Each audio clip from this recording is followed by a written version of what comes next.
Hi everyone, and welcome back to Lemon Dew. I'm Marie, and in today's episode I'm going to be talking about the subject of art therapy, and more specifically how it helps individuals with autism. So without further ado, let's begin. So recently I've started to study an art therapy course online via the Scholistico website, and this is about becoming an art therapist, as well as delving into what art therapy actually is, the techniques and materials used, and most importantly, how it helps individuals with difficulties with mental health as well as learning disabilities. Besides studying this course, I've also started to attend a few seminars/sessions. Basically, what I've been doing is attending an online session as of recently, which delves into the subject of art therapy, as well as how to become a certified art therapy practitioner. I also attended a conference last month in relation to the subject of art therapy. So there were a range of guests who pretty much provide services to individuals that required art therapy, primarily for mental health reasons. And besides attending this conference to get a deeper insight into the subject, I actually got to talk to some professionals, and I even have a few people from an art therapy session I attended online following my Instagram, which is great. So it's very ironic that I've been interested in the subject of art therapy, because in my teen years I never really wanted to become a therapist because I couldn't really see myself in that role. And again, it's a bit of an ironic one, but for some genuine reason, I do feel I could provide a valuable service. So the main reason I've become interested in the subject of art therapy is primarily because I've always been a creative person. Since early childhood, for those who probably don't know, I've always taken an interest in art, going as far as studying it during my GCSEs in secondary school, and also continuing to study the subject further in college. Besides that, I do have a degree in illustration and visual media, which was the subject I chose to study at university because I wanted to get into the field of illustration. And even though I do work as a receptionist at the moment, I have done a few pieces for my workplace here and there, mainly in terms of designing leaflets that have recently been distributed to parents as well as schools, which is great because people can see the work that I have to offer. And I've also been offered some work by colleagues. So as of recently, I've been in the process of designing a appropriate adult cheat sheet. So, just tweaking things and making it more appealing to people who choose to volunteer in that particular field. So besides wanting to become an art therapist because of the creative aspect, I want to provide an adequate mental health service which primarily helps people with autism as well as people with clinical depression. So the thing with mental health services in the UK, especially from certain experiences as well as general observations in terms of some research I've been doing via the NAS, which is the National Autistic Society Forum, and other sites like Reddit, there tends to be quite a lot of issues. So the problem with mental health services in my home country, which is the UK, is that they are often deemed inadequate. So in the case of autism, lots of individuals who have been diagnosed find that healthcare professionals aren't necessarily trained in the subject of autism. So if, say, you're autistic and you have depression, for example, you might have an instance where a therapist tries to give you advice that fits a neurotypical perspective. Things like doing mindfulness exercises such as deep breathing, meditation, etc. And it's not to say those types of ideas are considered bad, it's just some of them might not work for autistic individuals. And of course, as mentioned many times in a lot of my episodes, everyone with autism is different and has completely different needs. So no autistic individual is ever the same. Now, another issue with mental health services in general is that if, say, you do require them, it takes a while to actually get a therapist to see you. So from personal experience of doing talking therapies, it can take up to 6 months or more to even be seen by a therapist because of how long the waiting lists are. And this doesn't really help, particularly for individuals with autism, because the problem is that their symptoms could worsen over time and they may get to a point where they might not need the help. And besides not getting adequate help in terms of actually being seen, the typical way of dealing with mental health is, of course, offering medication. So, for example, I have depression and I have had experiences where I've used antidepressants. And personally, I don't like using antidepressants because I don't feel like it makes me feel any better. So, a few months back, I was prescribed 2 months' worth of antidepressants, and I pretty much went cold turkey and decided no longer to use them because I didn't see the point in spending £9.90 for every prescription. And besides the fact that the antidepressants are a waste of money, I never felt that they made me any better. I didn't feel any different when I was using them, nor do I feel any different when I'm not using them. But I guess personally for myself, when it comes to mental health or illness even, I don't really like relying on medication because I find it's a waste of money having to buy medication again and again. On occasions, I may use, say, cocodamol or paracetamol, but that's mainly as a last resort for illness. Now, in terms of mental health services, at least going back to that topic, besides the long waiting lists, autistic individuals find that there can be a lack of trust with healthcare professionals because there are instances where boundaries can be overstepped. So the thing with mental health is that anything you say is confidential and should remain that way. And of course, the only instance where confidentiality is broken is if there is a cause for concern, say if you are harming yourself, for example, or attempting to do so.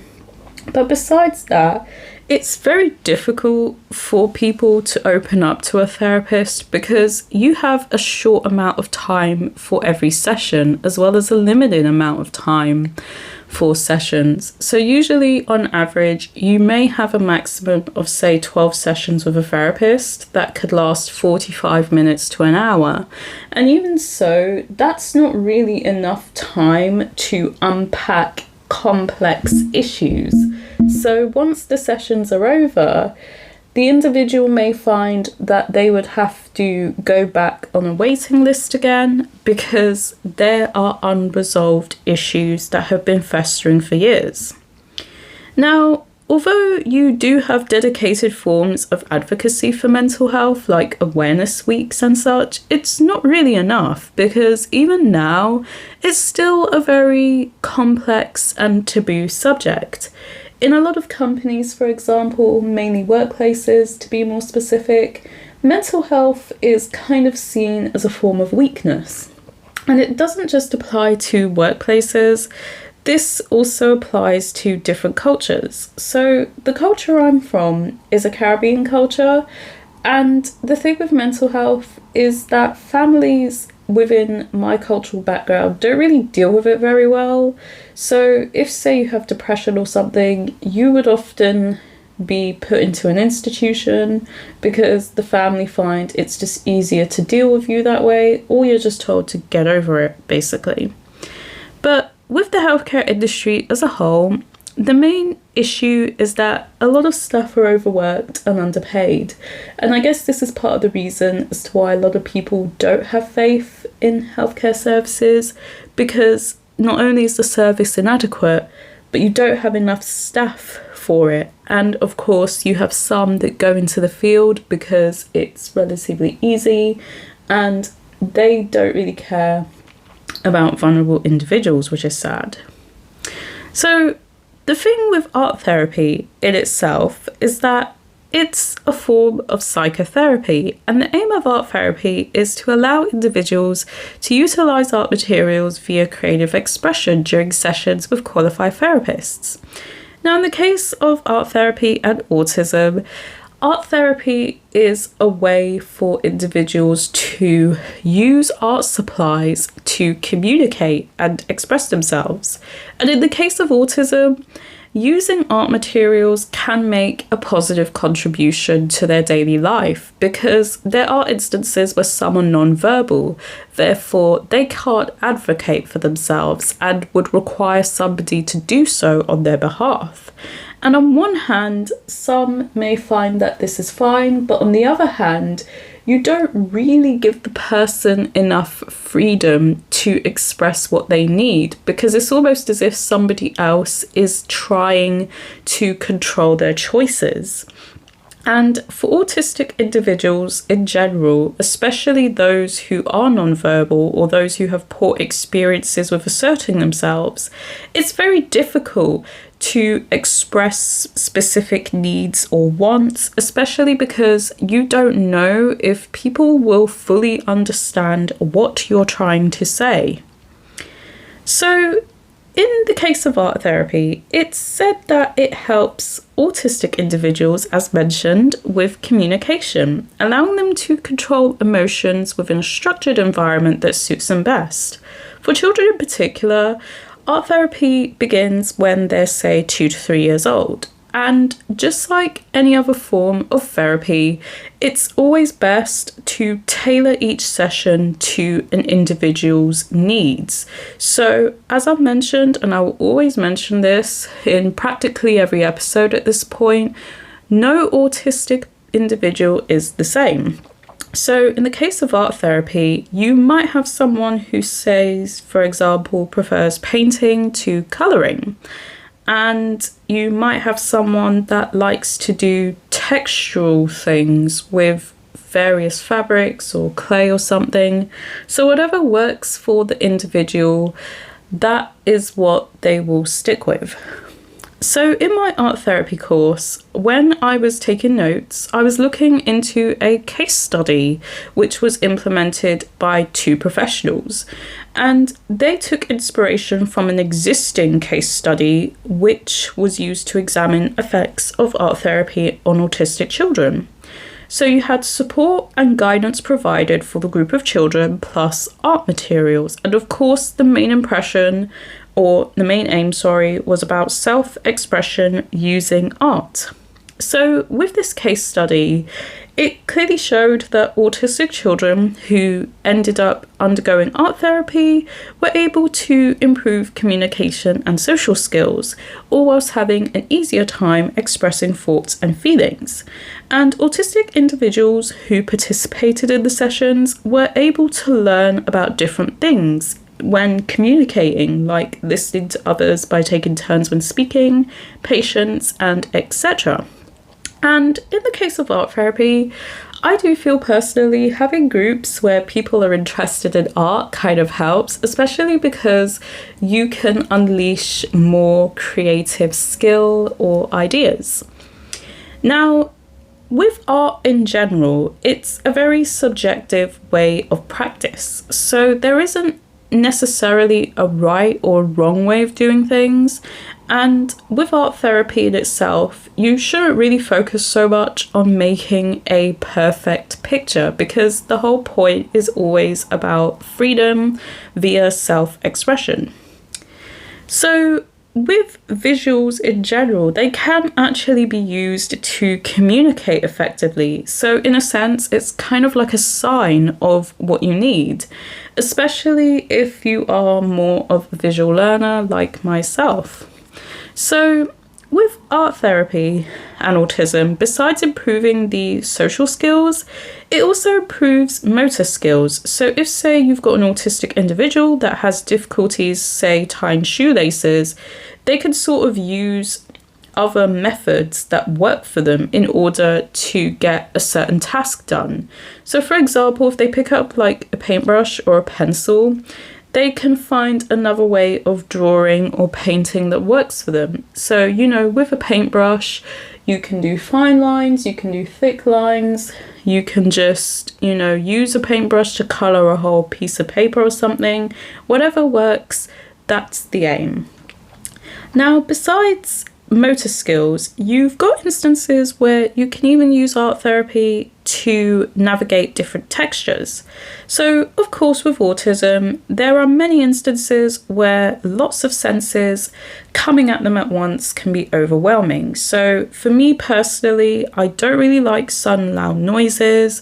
Certain materials like suede don't really have a nice feel, so it's almost as if it's sort of scratching my skin in a sense, and it's very overwhelming. But again, this is just my personal experience of navigating senses.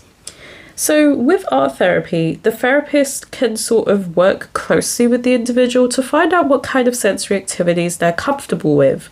So you might have some that like the feel of clay because you can sculpt it with your hands and you can use it to make any kind of shape you want. And this is kind of ironic because I'm not really someone who likes getting their hands dirty often, but back in my college years I actually used to love doing clay projects. Just the feel of the material in my hands, knowing I can mold it into anything I wanted, was quite comforting and therapeutic in a sense. And I also used to do quite a few clay projects back in college as well. So for example, I used to make architecture-based pieces, pastiches, etc. So going back to the topic of art therapy, of course, you may have instances, as mentioned, where individuals may like the feel of certain materials. So besides clay, you have other things like mud rock or plaster, newspaper even, if you want to do newspaper pieces, etc. But in other words, art therapy can typically be recommended as an effective way to improve somebody's mental health and well-being. And I guess in a sense, by doing something creative, it kind of helps to focus your mind on what it is you're making, if that makes sense. So I hope you have enjoyed today's episode on art therapy and how it helps autistic individuals. As always, the schedule of episodes being released every 2 weeks will continue. So the next episode will be released on the 29th of December during the Christmas period. And this episode is going to be on the subject of autism and perfectionism. And of course, I will be delving into personal experiences as well as how perfectionism affects autistic individuals and what they can try to do in order to slowly integrate themselves out of that mindset. Now, of course, I do hope you enjoy the rest of your weekend, especially as, of course, you've got the new week of work before the Christmas period. So, as always, thank you for listening to my podcast and thank you for supporting me. Although I do have quite a small audience, I'm very grateful for everybody who listens to my podcast, as even one listener can be touched by the things that I have to say. On top of that, I do really appreciate people who have provided comments and feedback as well, especially because this helps me figure out what other episodes I can make, as well as how to improve the quality of content so that it is great for you all. So until the next time, I hope you enjoy the rest of your Sunday, and I will see you in 2 weeks. Bye for now.